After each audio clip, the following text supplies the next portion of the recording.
Beautiful. We are recording. 3, 2, and 1. Hello, good folks at WPC. 3, 2, and 1. And then there was one.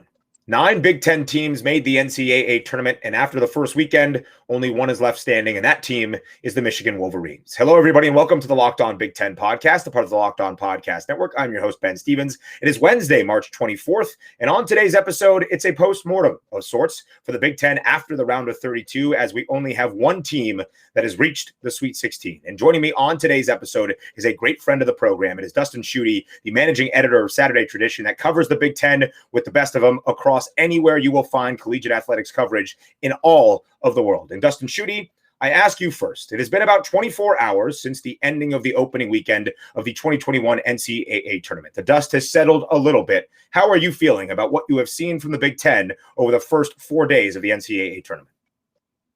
Well, it's a lot of doom and gloom. Like appropriately on Thursday afternoon where I lived, it was bright and sunny and I was getting ready for March Madness, looking forward, I thought Big Ten was going to have 9 teams in my Elite Eight. I thought the conference was that good. I thought, I was going to find a way to get that out. And then today, fittingly, it's raining outside, which kind of sums up the first weekend from the NCAA tournament for the Big Ten, because with 8 teams losing, whether you thought the Big Ten was overrated throughout the season or not, I don't think anybody in the world would have predicted that Michigan is the last team standing going to the Sweet 16. We'll call Dustin Schutte, the managing editor of Saturday Tradition, the Big Ten's Bill Walton, because Bill Walton had 5 Pac-12 teams in his Final Four. And honestly, right now, he's not on a bad pace. 4 Pac-12 teams made the Sweet 16. Only one team out of the Big Ten Conference, Michigan, made the Sweet 16 and is on to the second weekend of play. I did not think this would be the case, Dustin Schutte. So I ask you, as you saw the games play out over this past opening weekend of the Big Dance, why do you think it went as poorly as it did? That's a great question. I want to go back kind of through my thought process, because when you go back to Thursday and Friday and you look at what you're going into the second round and even into Saturday, you look in the second round, you say the Big Ten is 6-3. And you're thinking, Ohio State had an ugly loss to Oral Roberts. Michigan State lost at in overtime to UCLA. Purdue had a lackluster performance against North Texas. But you look at it as a whole, and I think if you would have went back and said the Big Ten got 6 teams to the next round, I think a lot of people would have said, yeah, that sounds about right. And then get another 4 or 5 into the Sweet 16, again, about right. And then Sunday and Monday happened. And by the time Monday rolled around with 3 games left, it was like, have you ever been in a wedding for a friend, but that marriage isn't going to last very long? Like you're just there for moral support, even though it's probably like a 95% failure rate. That's how I felt on Monday. Like I did not want to watch Iowa, Oregon. I did not want to watch Maryland play Alabama. The only game I was holding out hope for was Michigan, and fortunately they pulled through. I don't know if there's an explanation behind it, other than maybe the fact that maybe we read a little too much into the metrics and analytics, the computer stuff. And maybe part of the reason, too, is we didn't have a full non-conference schedule, so we didn't really have much to gauge on. That's the only thing I can think of. These teams, they look good. We had all-star players. We had 3 teams of all Big Ten players that I would have put up against any other conference in America. And they just didn't perform. There's a combination of bad matchups, maybe some underseeding going on from the NCAA selection committee, but the Big Ten just didn't show up. And we can call it overrated. We can call it underperforming. It just is not very good representation of how good and how strong this league was, or we thought it was, from start to finish. Multiple All-Americans, arguably, in my mind, not an argument, the best player in all of college basketball for the past 2 seasons in Iowa's Luka Garza. Teams that seemed that they were going to be making a run to the Final Four. 4 of the top 8 seeds in the NCAA tournament hailing from the Big Ten Conference. So for it to play out as poorly as it has is quite an indictment on the conference, in my opinion. But I think you bring up a great point, Dustin. When you look at a compacted non-conference schedule, some of the metrics I think are overvalued. And I'm not going to knock it, because I'm the biggest Ken Pom fan there is in the world. And he is a very smart man who has his trusted algorithms and formulas that can only take from the data that he can have. And that is a compacted non-conference season where more of the focus is in a conference slate. But when you have Big Ten teams beat up on each other, but the Big Ten teams are good, so you're not really taking a hit in the metrics by any means. I think it does overvalue some of those teams. And then other teams that we have overlooked, like teams from the Pac-12 or a Loyola Chicago team that, by the way, now ranks 7th in the country in his efficiency rankings, one spot ahead of where their seed line is in the NCAA tournament. I think there's a lot of things that go into this. And at the end of the day, we call this tournament March Madness because of the fact it is madness. It is chaos and it is mayhem. And in a year when we didn't have a lot of non-conference action, I think this could be expected. And in a year where we're playing everything in Indianapolis and there's no travel and there's no home crowds, where you're playing in the West region or the East region or whatever it might be, I think it's all craziness. This is to not make excuses, but it's also to say at a certain point, it's a little bit to be expected. Now, Dustin, you had a stat that you brought up, that in the 5 losses the Big Ten Conference suffered in the second round, it was by an average margin of 12.6 points. How was it that bad? That's what I take away from it. Not that they got upset, not that there was a couple losses that, they didn't look too good. It was, as you put it, ass kickings, and I agree. Yeah, and you look at it, the only game that was within a possession or within single digits was the Rutgers loss to Houston, and they had a chance to send it to overtime, but Ron Harper's shot at the buzzer was off the mark. I mean, Rutgers played higher than I think a lot of people thought that they were going to perform in this tournament, and they ended a streak of a 38-year drought of winning an NCAA tournament game, so that was awesome. But you look and you break this down, you kind of look at the particularly bad matchups, like 4 or 5 minutes into that game between Iowa and Oregon, I said out loud in the house that only I was occupying at the time was Oregon's going to have to miss shots for Iowa to win. Like, you saw the pace of play. I think Iowa was even winning the game at the time, but you just saw the pace of play, and I was like, there's no way Iowa can keep up. We talked about their defense all season, and it was not good. And it came back to bite them. And, like, if you would have told me that Iowa got 36 points out of Luka Garza, got another 25 or 26 or whatever it was off the bench, and 17 from Joe Wieskamp, I would have thought they scored 110 points and won and beat whoever they were playing. And they got beat by 15 points because they didn't get anything they only had 2 starters score in that entire game. Then you look at Baylor and Wisconsin, again, another bad matchup, a clash of styles. And we've seen the Big Ten, a lot of teams play at a slower pace, especially Iowa and Wisconsin, and Baylor was up tempo. They win that game by 13. I thought Wisconsin, out of pretty much everybody outside of Michigan, I thought Wisconsin was the most impressive because I expected the least out of them. They were 0-9 against top 5 teams in the Big Ten this season. They had lost like 5 of the last 7 games entering the tournament. They pummeled North Carolina, and they actually had chances in that game, maybe not to win, but to at least keep it close. And even though they lost by 13, it was just so jarring to see that this was not just a round 2 in which teams lost, but they just didn't look good. Like, it's almost better if the Big Ten would have lost on a couple last-second shots, or this came down to the wire, missed free throws. But it just looked like in 4 of those 5 games, the Big Ten was outmatched. And again, we go back to the regular season. I would have put the top 3 or 4 teams in the Big Ten against anybody in the country, and it just didn't play out that way. And I think that's why we're all scratching our heads, because, as you mentioned, there's a lot of analytics, a lot of metrics, and there's a lot of truth in that. But I'm at a loss for words. Like, I just can't explain it. It was the craziest thing. I've covered this conference now, football and basketball, for 6 years, I think. I don't remember seeing anything quite like it. And that includes like the Big Ten laying eggs in bowl games and the postseason, the 20-year drought we're experiencing with no national championships in basketball. Like, this is probably the worst postseason performance I can remember anyway. Right. When you talk about that second round, when you go back to the first round, Ohio State getting upset historically by a 15 seed in Oral Roberts. That was an upset in its purest definition. Ohio State probably should have won that game if they could have made some free throws down the late. But Oral Roberts, credit to them, pulled off an upset in a Cinderella type story. When you look at another upset that happened in the round of 32, Loyola Chicago and Illinois, that was not an upset. The Ramblers were the better team for all 40 minutes on each and every level, coaching, schematics, execution, everything. So that's where I think people point at the Big Ten, and rightfully so, and say they're a sham. They're overvalued. This was not the Big Ten Conference we had seen throughout the regular season. So Dustin Schutte, the managing editor of Saturday Tradition, who you mentioned has covered the Big Ten Conference for 6-7 seasons, I ask you a very grandiose question that I don't think has a right answer. But how should Big Ten fans remember this season? Should it be a fair representation of what we saw from the regular season into the tournament and that this was just poor? Is it the idea that Michigan was really the only good team out of the Big Ten that was capable of making a Sweet 16 run? How will you remember, and how should Big Ten fans remember this basketball season? Well, I wrote in a story recently, this is going to be a postseason that Big Ten fans remember no matter how hard they try to forget. Because I think that's going to be the biggest takeaway. And ultimately, we always look at the postseason and the postseason success. If we would have had, like I said, 6 or 7 teams in the Sweet 16 and had 5 or 6 in the Elite 8, I think a lot of people would have pointed and said, hey, the Big Ten was the best conference in college basketball, regardless of what happens in the Final Four, regardless of what happens with that, if that national championship drought extends another year. But I think what we have to remember is, again, when you look at the condensed non-conference schedule, the people in that committee room for the NCAA selection committee didn't have these same metrics, the same analytics, the same facts that they evaluate on a normal year. So again, we talk about maybe the seedings didn't line up properly.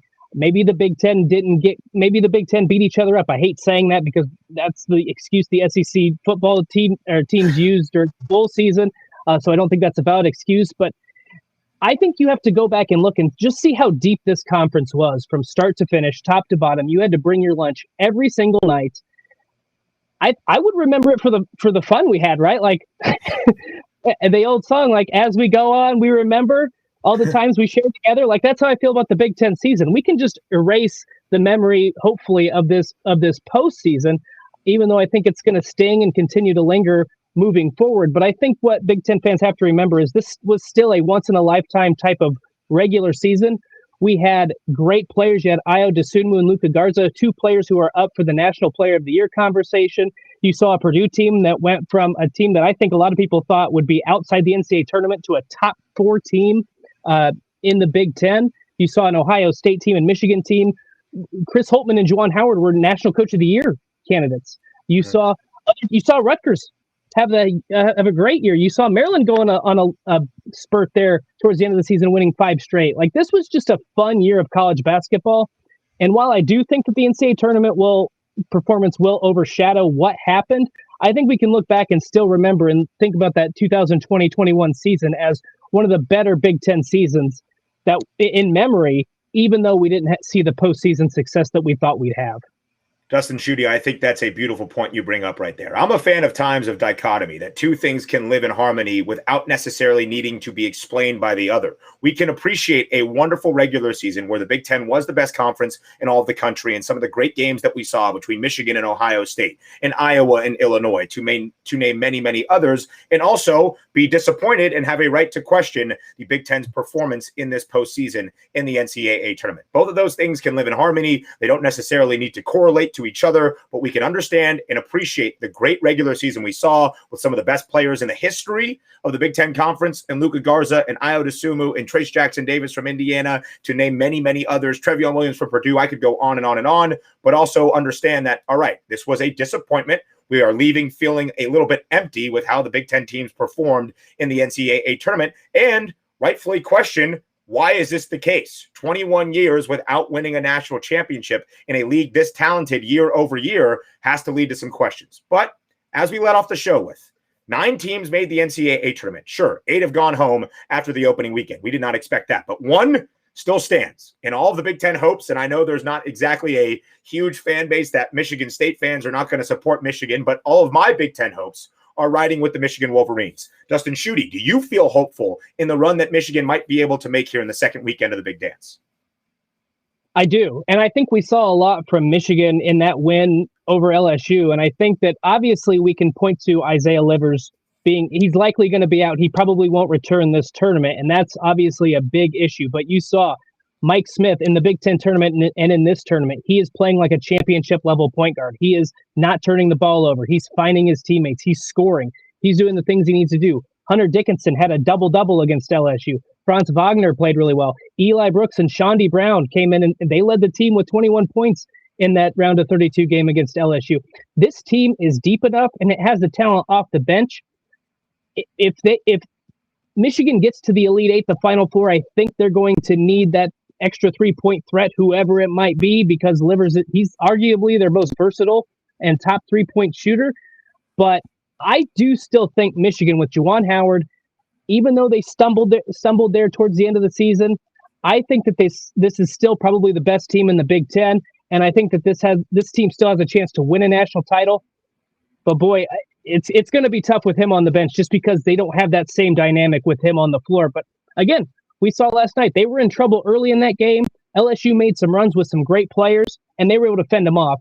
And I think that speaks to the toughness that Juwan Howard has instilled in this team, and they still have enough playmakers and enough depth to make the kind of run that we were expecting them to make, even with Isaiah Livers on the floor. You know what's so funny in this crazy NCAA tournament still as we get to the round of 16, 3 of the 4 number 1 seeds are still alive, and that is Michigan, the number 1 seed in the East region. In fact, playing in the only chalk matchup that we will see in the Sweet 16, the 1 seed facing the 4 seed, both higher seeds advancing to where you would expect them to be. And we will dive into the matchup between the Wolverines and the Seminoles on tomorrow's 2-for episode, a perspective from both Michigan's side and the ACC Florida State side as well. But Dustin, I'm working on a take right now, and I'm not exactly going to call Michigan a T of D because it might be a curse with me trying to add it as a blessing. But I will say this. In how things have played out for the Big Ten in the NCAA tournament, with how poorly they have gone, and with a lot of people writing off Michigan first and foremost without having Isaiah Livers, this seems like a resilient team in my mind. And you point to Schutte Brown and Eli Brooks, who both had 21 points in the win over LSU on Monday night. They were both fantastic. They are both known as glue guys. Schutte Brown is their sixth man extraordinaire off the bench. Eli Brooks does a little bit of everything, and Juwan Howard loves both of them. And for them to come out and perform as well as they did, especially shooting the ball, 21 points for both Schutte Brown and Eli Brooks, I have said this time and again. Losing Isaiah Livers is a huge hit. Do not mince words about it. Their second leading scorer, like Dustin mentioned, probably their most versatile player along with Franz Wagner. But Michigan plays such a solid team brand of basketball that everybody, and I mean everybody, will have to play their best. But being at their best and knowing what team style they play, they can recoup a loss like Isaiah Livers better than I think a lot of teams in this NCAA tournament would be able to do. So I still have belief in Michigan. I think they can move past Florida State. They would most likely get Alabama in the Elite Eight. And there is still hope on the horizon for these Michigan Wolverines, the number 1 seed in the East region. So Dustin Schutte, I finish with this. If Michigan were to win a national championship, if Michigan were to do what we hope they might be able to, how will you remember the Big Ten postseason? Would it still be a lackluster performance? Or at the end of the day, would attaining that ultimate goal of snapping a 2-decade-long national championship losing streak be remembered fondly for the Big Ten Conference? Well, I think it's kind of like the Steve Bartman effect, right? Like everybody remembered Steve Bartman with the Chicago Cubs and the Moises Alou situation back in the NLCS so many years ago, and the Cubs won the World Series and it all went away. I legitimately think if Michigan wins a national title here, nobody's going to care what happened with the Big Ten this postseason. They're going to look and say the Big Ten ended its drought. Michigan was the best team in college basketball from start to finish. Maybe not start to finish because Gonzaga and Baylor were both really good, but they were the best team at the end of the season. And you had a loaded conference throughout most of the regular season. So if Michigan doesn't win it all, then I think the Big Ten will be seen as a disappointment. If they do win it all, winning can be known as the best deodorant.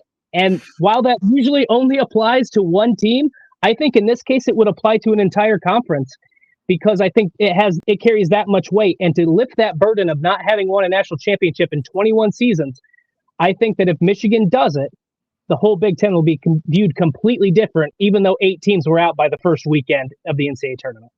And these are very lofty questions with maybe not the right answers, but Dustin Schutte and I are trying to have some fun, trying to provide a little bit of hope, a spark of enjoyment, excitement we can look forward to going into Sunday for the Sweet 16 for the Big Ten Conference. Listen, there's only one team to focus on now here on the Locked On Big Ten podcast. I did not expect that to be the case, but I think Dustin brings up a great point. At the end of the day, only one team can cut down the nets in April. If that was even an all Big Ten Final Four, still only one team could cut down the nets. And if Michigan is able to do that and to snap the skid of over 2 decades of not claiming a national championship in the men's basketball tournament, then I think people would remember that first and foremost when thinking of the Big Ten this postseason. And then, yeah, you can make your arguments that overall the conference didn't show out very well. But all of these things still on the horizon, and hope is still in the air because the Michigan Wolverines, despite 8 other Big Ten teams going home, are still standing, survive and advance. We're still dancing, all the cliches in March. Hey, and let me just point this out too. During football season, it doesn't matter what happens in the SEC. If Alabama's holding the national championship, the SEC is still the best conference in college football, right? That's how I always read into it. So if Michigan does it, regardless of how anything else played out this season, the Big Ten would be the best conference in college basketball because it has the national title. That's my story, and I'm sticking to it. I completely agree. You and I will ride with the motto, the Big Ten, it just means more. And we'll go with that and piss off a lot of SEC fans while we do it. Dustin Schutte, the managing editor of Saturday Tradition, a great friend of this program, always bringing wonderful insight, analysis, even answering my stupid made-up questions that I just do to have some fun. So thank you, Dustin Schutte, for your time. Thanks, Ben, for having me on. We always have a great time, and hopefully we can do it again soon.